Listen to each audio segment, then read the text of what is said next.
मेरे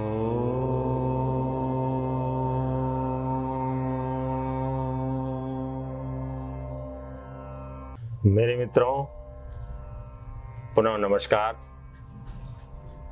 आज का विषय जो है हनुमान जी के बारे में, और हनुमान जी के प्रति हम क्या कर सकते हैं। जैसे सभी देवताओं के पटल हैं, उपनिषद हैं, अथर्व हैं, कवच है, इन सब को मद्देनजर रखते हुए देखो, जब तक आप हनुमान जी के बारे में पूर्ण जानकारी नहीं होगी तब तक आपको ज्ञान और ध्यान जो है आपका चित्त नहीं लगेगा। मैं यहाँ पर आज एक नई विधि जो है आपको बताने जा रहा हूँ। हनुमान जी के कितने कवच हैं? 1 मुखी कवच है, 5 मुखी कवच है, 7 मुखी कवच है, 11 मुखी कवच है। एक उनका पटल है, एक उनका उपनिषद है। इसमें से कौन सा प्रयोग किया जाए जिससे मेरा कष्ट जो है शीघ्र हल हो, मेरे कष्ट का निवारण हो। ऐसे ही जैसे हनुमान चालीसा है, इस पे आप संपुटित लगाए हनुमान जी को प्रश्न करने के लिए। सपोज आप हनुमान जी का जो है आपके घर में संकट है, तो संकट के लिए क्या करें आप, ये चीज बहुत ध्यान से, बजरंग बली वैसे तो कभी किसी से कुछ मांगते नहीं है, देने वाले हैं और कलयुग के साक्षात देवता हैं। फिर बता देता हूँ संकट के लिए क्या करें आप। संकट ते हनुमान छुड़ाए, मन करम वचन ध्यान जो लावे। संकट ते हनुमान छुड़ाए, मन करम वचन ध्यान जो लावे। अब क्या करें इसे, इसको ऐसे भी संपुट कर सकते हैं। 4 लाइनें आपने हनुमान चालीसा की ली, और उसके बाद कौन सो संकट मोर गरीब को जो तुमसे नहीं जाता है टारो, बेग हरो हनुमंत महाप्रभु जो कुछ संकट हुई हमारो। इससे भी संकट टलता है। इसको पढ़िए आप, 1 बार पढ़िए, 5 बार पढ़िए, 7 बार पढ़िए, 11 बार पढ़िए, लगातार पढ़िए, रात को पढ़िए, सुबेरे पढ़िए, दिन में पढ़िए। इससे आपको अवश्य लाभ होगा। लेकिन हनुमान जी के लिए और भी कई चीज, उनके मंत्र भी हैं, 108 मंत्र है उनके, और हर जगह भारत भूमि पे उनका कोई न कोई मंदिर भी, संकट मोचन मंदिर है, सिद्धि मंदिर है, बहुत सारे मंदिर हैं। महाराष्ट्र में, गुजरात में है, हरियाणा में है, पंजाब में है, उत्तराखंड में है। उन मंदिरों में उनकी मूर्ति, कई मूर्तियां ऐसी हैं जो लेटी हुई मूर्तियां भी हैं, कई सोई हुई मूर्ति हैं, कई जागृत मूर्ति हैं, कई खड़ी मूर्ति हैं। मूर्ति 3 प्रकार की है। एक मूर्ति तो आपकी जो है बैठी हुई मूर्ति है, आशीर्वाद मुद्रा में है। उस मूर्ति का अवलोकन करना, उसका पूजन करना सर्वाधिक जो है फायदेमंद है। ठीक। उसके बाद किसके लिए, संकट के लिए क्या बताया मैंने कि हनुमान चालीसा की 4 लाइन पढ़िए और उसके बाद उस पर संपुटित लगाइए।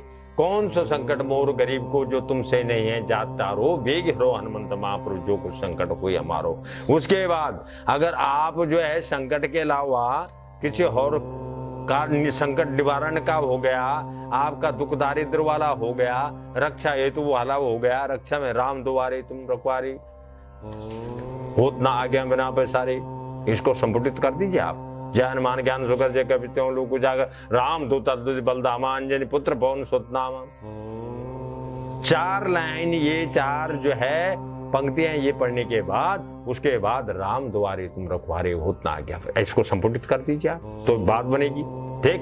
कष्ट निवारण के लिए, संकट रक्षा के लिए ना, आप कहीं पर भी उसको संपुटित करेंगे तो वो मंत्र आपके लिए सिद्ध हो जाएगा। फिर पुनः बता रहा हूं कि सपोज आपके घर में संकट है और आप हनुमान जी के भक्त हैं और हनुमान जी पे आपको पूरा विश्वास है, तो इस चीज का ध्यान रखें कि 4 जो पंक्तियां हैं सर्वप्रथम हनुमान चालीसा की, और उसके बाद फिर पुनः जो संपुटित करें। कौन सो संकट मोर गरीब को जो तुमसे नहीं जाता है टारो, बेगी हरो हनुमंत महाप्रभु जो कुछ संकट हो हमारो। ये दूसरी बात, सब सुख लय तुम्हारी शरणा, तुम रक्षक काहे को डरना, इसको संपुटित करना। वो 4 लाइनें आप वो पढ़ेंगे हनुमान चालीसा की, और फिर इसको बोलेंगे, सब सुख लय तुम्हारी शरणा, तुम रक्षक काहे को डरना, सिद्धि नवदित के दाता, वृद्धि जान की माता, राम रसायन तुम्हारे पास सदा रही की दासा। तो भी आपका काम सिद्ध हो जाएगा।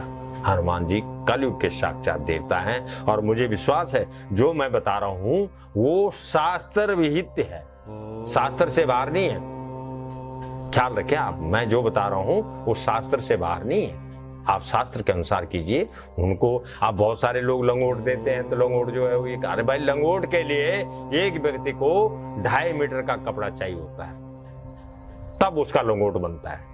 एक झंडे के लिए 2.5 मीटर का होता है तब उसका झंडा बनती हो। जो आप ये दुकान से बन बनाया लाते हैं, एक बिलांत की इसकी एक बिलांत की चड्डी और एक बिलांत का झंडा, ये नहीं है भाई। हनुमान जी की लंबाई और चौड़ाई, उनका जो वजन है विस्तारित नहीं है, उसका आप विस्तार नहीं कर सकते। आप लड्डू लाते हैं बहुत सारे, 2 लड्डू लाते हैं, उस लड्डू को किस किस को भोग लगाओगे भाई? उसकी माँ को या उसके बाप को या उसके गुरु को या उसके इष्ट को या उसके पड़ोसी को? इन पे भी ध्यान दीजिए आप। 2 लड्डू से काम नहीं चलेगा, 5, 7, 11 लड्डू जितने मुख हैं उनके। पहले तो एक ही लाए, फिर एक ही लाए उन्हीं को देंगे, फिर रामचंद्र जी को छोड़ देंगे, सीता मैया को छोड़ देंगे, भरत शत्रुघ्न को छोड़ देंगे, परिवार को छोड़ देंगे। सो गए, एक लड्डू दे दो बस भगवान के नाम का। अरे एक से भी नहीं बात बन रही, उनके गुरु सूर्य हैं, फिर सूर्य को देना पड़ेगा, 2 लड्डू हो गए। फिर उनकी माता अंजना है, उनके पिता पवन है, 4, अपने आप हो गए 5, तो 5 लड्डू तो लाए ना कम से कम। फिर जो कोई आवागमन कर रहा है किसी मंदिर या किसी परिसर में, उसको क्या बांटेंगे? ये तो उनके लिए दे दिए, तो कैसे प्रश्न होंगे? जो कपड़ा आपने कहीं किसी देवता के प्रति निमित्त दान दिया है और वो कपड़ा किसी के काम का ही नहीं है, उस ब्राह्मण का, अगर उसमें भी उसका जो है कच्छा नहीं बनता है तो उस दान का महत्व क्या है? तो उस कपड़े को 2.5 मीटर से कम, क्या ध्यान रखें, मैं बता रहा हूँ 2.5 मीटर से और बड़े कपड़ा दें जब भी दें। भगवान जी किसी से भीख नहीं मांग रहे, लेकिन देते हो तुम। हाँ, हम मनुष्य की एक जो प्रवृत्ति बन गई है, हमारा जब काम होता है हम उस मंदिर में दोबारा नहीं जाते, हम किसी और कोई नया मंदिर देखते हैं, फिर बड़ा मंदिर देखते हैं जहां पर एंट्री में भी जो है समय लगता है, और जहां पर जिस मंदिर में साधारणता आप आवागमन कर सकते हैं उसमें जाने से आप हिचकिचाते हैं। और ध्यान रहे, जिन लोगों को और जिन विद्वान पुरुषों को और जिन सिद्धिदाताओं को जो सिद्धि मिली है ना हनुमान जी के कारण, वो भी नोट करें, वो झोपड़ियों में मिली है, महलों में नहीं मिली है भैया। ख्याल रखें, जितने महापुरुष हुए हैं वो जो है बहुत छोटे लेवल तबके से उठकर तब बड़े हुए हैं, बहुत कुर्बानियां दी हैं। हनुमान जी की कुर्बानी, आप उनका तो अगर नाम लेना ही हो, अगर इतने भी आप कर दें, इतने भी कर दे, ओम हनुमंते नमो रामेष्टाय नमो नमांजनी सुताय नमो पवन पुत्राय नमो केशनंदाय नमो लक्ष्मण प्राणदाताय नमो सीता शोकविनस्काय नमो रामचंद्र कांत सवारकाय नमो ससित प्रदायकाय नमो नमः, तो इसमें भी खुश हैं। और पिछली बार बात चली थी, कुछ भी आगे पीछे कुछ नहीं करना और कुछ नहीं आता हो, हनुमंते नमः, ओम रुद्राय नमः, और ओम सबसे बढ़िया तो मुझे ये लगता है ओम श्री रामेष्टाय नमः। राम जिनके इष्ट हैं वही हनुमान है। ऐसा भाव करते हुए ये 3-4 चैप्टर जो मैंने आपको दिए हनुमान जी के, इनका पटल भी है, इनके कवच भी हैं, इनका अथर्व शीर्ष भी है, इनका संकट मोचन भी है, इनके नाना प्रकार के विधि, और इनके 108 मंत्र हैं। उन मंत्रों में एक मंत्र है ओम नमो हनुमंते रुद्र अवताराय सर्वग्रान भूत भविष्य वर्तमान सर्वकाल दुष्बुद्धि उचाट्य उचाट्या परबलानि क्षुभ्य क्षुभ्या मम सर्वकार्याणि साध्य साध्या ओम लिम फट स्वाहा हनुमंते नमः। ये मुद्रा है, इस ढंग से चलोगे तो अवश्य किस देवता का हनुमंत हो, शनि हो, किस देवता का वर्ण क्या है, उसका तिलक क्या है, उसका फल क्या है, उसका फूल क्या है, इन चीजों में विशेष ध्यान दीजिए, आपका कार्य अवश्य सफल होगा। इन्हीं विषय वस्तुओं को मद्देनजर रखते हुए मैं आज फिर आपको प्रणाम करता हूँ।